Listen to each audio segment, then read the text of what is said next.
Is Oracle Corporation's stock ticker ORCL a misunderstood AI powerhouse that's incredibly undervalued right now? Or is it a debt-laden value trap waiting to crush retail traders? Well, it's the ultimate market paradox right now. It really is. Because, for you listening to this, look at the contradiction staring us right in the face today. Yeah, it's massive. The stock just saw this unprecedented, violent 12.69% surge on April 13th, 2026, almost 13% in a single day. Right. Yet when you zoom out, the chart is still technically trapped in a severe falling trend. You have Wall Street analysts practically screaming strong buy from the rooftops, but then you look closely at the SEC filings and, well, the executives inside the company are quietly dumping their own shares. And that extreme divergence is exactly why we need to look past the daily headlines. I mean, you have a company anchored to a staggering $553 billion AI infrastructure backlog. Which is just a crazy number. It is. That number is the gravity pulling everything else in their orbit. But the question is whether they can actually survive the gravitational pull of their own ambitions. Exactly. So our mission in this deep dive is to untangle the incredibly messy, high volatility recovery phase of Oracle. We're going straight into the latest financial data, the technical realities on the chart, and the underlying market sentiment to figure out what's really going on under the hood. Yeah, it's going to be a fun one. And before we get started, make sure to like this video, subscribe to our YouTube channel, and it is absolutely compulsory that you leave us your feedback in the comments. We really want to know what you think about this stock. Also, just a quick reminder, this conversation is strictly an educational analysis of the provided source material, not financial advice. What's fascinating here is how Oracle is currently the perfect case study of a legacy software company attempting a highly expensive pivot. Like they're trying to shift to AI cloud infrastructure, and that creates this massive friction between short-term pain and long-term promises. Okay, let's unpack this, because you can't evaluate a pivot without looking at the cost, right? We need to get into the engine room, the actual financials. Right, the numbers. Because right now, there is an incredible extreme between the money coming in and the debt they're piling up. Yeah, the data paints a very clear picture of that extreme. If we look at the trailing 12 months income statement, Right. the top line numbers look, well, fantastic for a company of this vintage. Really? Yeah, total revenue is up about 8.4% year over year, sitting at $64.08 billion. Okay, so they aren't just stagnating, they're actually finding real growth. Precisely. And their net income is a very solid $16.19 billion. We're looking at a diluted EPS of 5.57, and they're maintaining a healthy operating margin of around 32%. Wow. I mean, if you stop reading there, you'd think this is a wildly healthy cash printing machine. But you can't stop reading there. No, you absolutely cannot. Because the moment you flip over to the balance sheet and the cash flow statement, the stress fractures become completely visible. Well, let's hear it. They are carrying a debt-to-equity ratio of 365.9%. Over 365%. That is an immense amount of leverage, especially with interest rates where they are. Right. And their liquidity is tight. The current ratio is sitting at 1.35, and the quick ratio is 1.22. Let's translate that quick ratio for a second. In plain English, if Oracle had to pay off every single short-term bill tomorrow, they could do it using only their most liquid assets, with about 22% left over. Right, exactly. So it means they aren't going bankrupt tomorrow, but there's just zero room for error. Zero. It's a razor-thin buffer for a tech giant. But the absolute crucial metric here, the one that really tells the story of the friction you mentioned, is the free cash flow yield. Right now, it's negative. Wait, negative? Yeah, negative 6.24%. A negative free cash flow yield. Why is an established powerhouse suddenly burning cash like a brand new startup? Because of that $553 billion backlog we mentioned earlier, to fulfill that promise, they have committed to an unprecedented $50 billion in capital expenditures guided for fiscal year 26 alone. $50 billion. Yeah, they're spending money at an unmatched velocity to physically build out the data centers, buy the GPUs, and secure the power infrastructure required for this pivot. It sounds like buying a state-of-the-art $50,000 engine for your race car. But taking out a second mortgage at massive interest to do it? Sure, you might win the race eventually, but you're bleeding cash right now. That is a perfect analogy. You have the theoretical capability, but the financial strain to get that car on the track is monumental. And this financial whiplash is perfectly reflected in their 52-week price range. Right, and let's talk about the price. We are talking about a dizzying high of 345.72, all the way down to a brutal low of just 121.24. That is a wild spread. The volatility alone must be giving people a headache. It's intense. And today, the current price stabilization is hovering near 155.62, which means, despite that recent roughly 13% surge, the stock still sits quite uncomfortably in the lower half of that 52-week range. So if the financials are this stretched, and the stock is still languishing in the bottom half of its range, why is Wall Street throwing a parade? Because the analyst consensus in our sources seems totally disconnected from that negative cash flow reality. It is a textbook divergence in sentiment. Wall Street analysts seem to be completely ignoring the debt load. Totally ignoring it. Yeah. The consensus right now is a unanimous strong buy.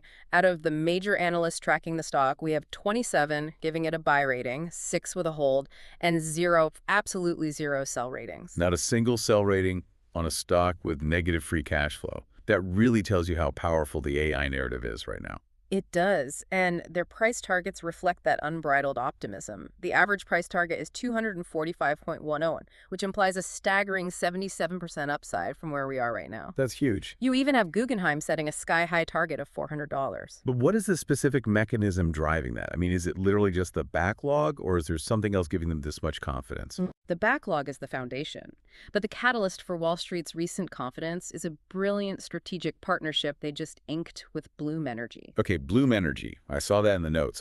Why is that specific partnership such a game changer for Oracle? Because the biggest bottleneck in the AI infrastructure race right now isn't just getting the silicon, it's getting the electricity to run it. Data centers consume astronomical amounts of power, and local grids just can't keep up. Right, the power grid issue. Exactly. By partnering with Bloom Energy, Oracle is securing crucial, dedicated off-grid power supplies using Bloom's fuel cells. In Wall Street's eyes, whoever solves the power constraint wins the AI race. Oracle has the backlog, and now they have a viable path to power it. That makes total sense. Wall Street is looking 3 years down the line when those data centers are humming. But wait, if Wall Street thinks this is going to the moon, who is actually buying and selling on the inside? Now that is the real question. Because that's the red flag that jumped out at me. If I'm an executive at Oracle and I know we just secured the power to fulfill a $500 billion backlog, I'm remortgaging my house to buy more stock. And yet, that is the exact opposite of what is happening. Over the last 12 months, the insider activity has been overwhelmingly on the sell side. We are looking at $163.5 million in insider sales. Okay, and the buying? A microscopic $112,000 in insider buying. Wow, wait, really? 163 million sold versus barely over 100,000 bought. That is an enormous ratio. It's staggering. And here's the danger for you as an everyday investor listening to this. When the headlines scream strong buy and everyone is hyping up this Bloom Energy partnership, retail traders jump in. Yeah, they get caught up. They are totally unaware that the executives inside the building, the people who know exactly how tight that cash flow really is, are quietly cashing out their chips. It's a profound bearish signal. Now, insiders sell for all sorts of reasons, taxes, diversification, whatever.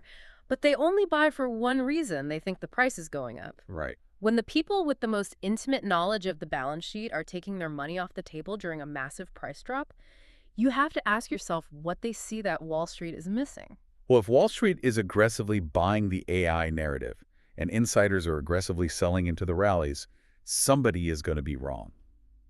Which brings us to the only thing that doesn't lie, the actual charts. What are the technicals telling us? The technicals tell a story of a stock trying to fight its way out of a very deep hole.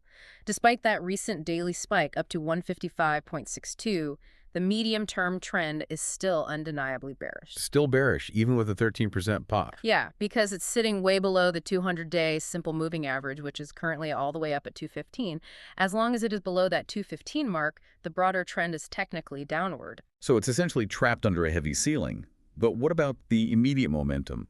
Did that recent pop actually change the short-term structure?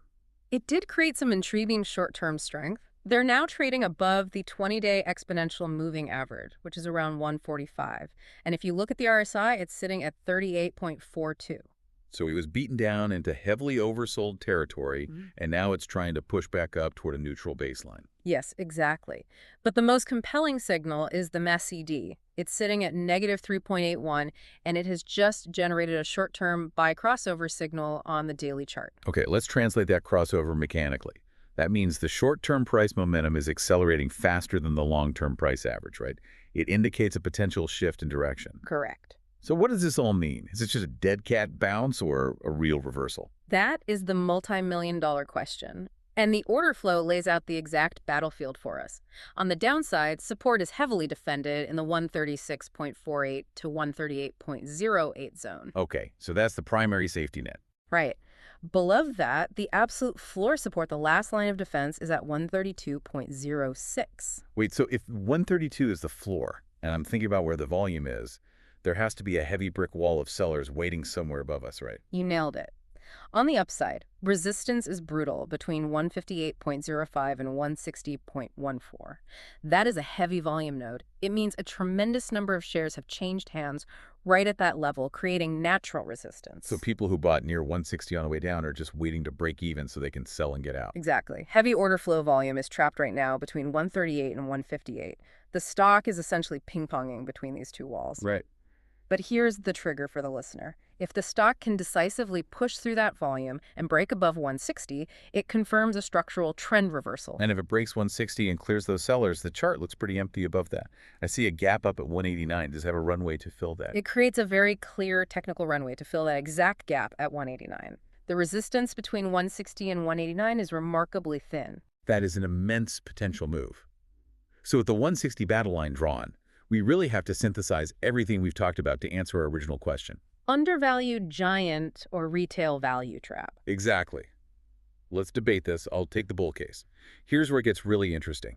If you look at the valuation metrics, Oracle's current forward PE is 18.25. Which is quite low compared to the rest of the big tech landscape right now. Right. If you compare it to its own 5-year historical average of 22.24, it technically looks undervalued today. And when you look at the growth inside the company, it entirely justifies a higher multiple. You're talking about the cloud division. Yes. Their infrastructure as a service revenue is surging by 84% year over year. That is hyper-growth happening inside a legacy company. Add in that $553 billion AI backlog, and you have guaranteed long-term revenue visibility. It seems like an absolute steal at 18 times forward earnings. I hear the bull case, and the 84% cloud growth is undeniably impressive. But I have to counter with the bear case, because this specific setup is exactly why retail traders often get trapped. Give it to me. What is the mechanism that makes this a trap? Because retail investors look at that low PE ratio and they see a bargain. Yeah. But they ignore the extreme volatility and the severe downside risks. Forward earnings assume you execute the pivot flawlessly. And the execution is incredibly expensive. That's the crux of it. That massive $50 billion Capex plan is utterly crushing their immediate free cash flow. A negative yield means they are burning cash right now to sustain this pivot. Yeah, that's true. You cannot value a company purely on forward earnings if the cost to achieve those earnings jeopardizes the balance sheet in the present. And furthermore, there are looming reports in our sources of 20,000 to 30,000 potential job cuts. Wait, up to 30,000 layoffs? Yes. Oh, wow. If we connect this to the bigger picture, you do not fire 30,000 people if you're dominating your industry and operating from a position of absolute strength. Exactly. Massive layoffs of that scale usually signal internal restructuring stress. It's a structural move to lower operating expenses in order to free up cash to service that huge debt. They're basically gutting parts of their legacy business to feed the AI machine. That is a remarkably sobering point. Yeah. It shows how desperate they are to maintain liquidity while building these data centers. So we've got the warring factions here. The bulls see the backlog and the Bloom Energy partnership. The bears see negative cash flow, a mountain of debt, insiders fleeing, and massive layoffs. Yep. To bring this all together for you listening, how do we summarize the outlook moving forward? Well, we have to split it into two distinct timelines. In the short term, the outlook is neutral to mildly bullish, but only, and I cannot stress this enough, only if you see the stock sustain a clean break above that 160 resistance wall.